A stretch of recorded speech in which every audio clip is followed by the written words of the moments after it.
Ey tekapar dünya, bizge de bir karaşı. Tanıyor musun sen beni? Ben Қазақтың баласы.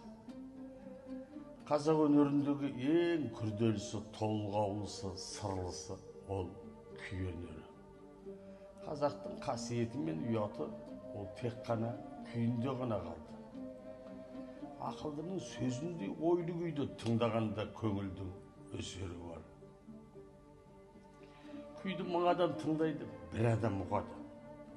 Сазды айырар құлақ, сұлулықты айырар көз. Өнерін тыңдап, халқын таны деген.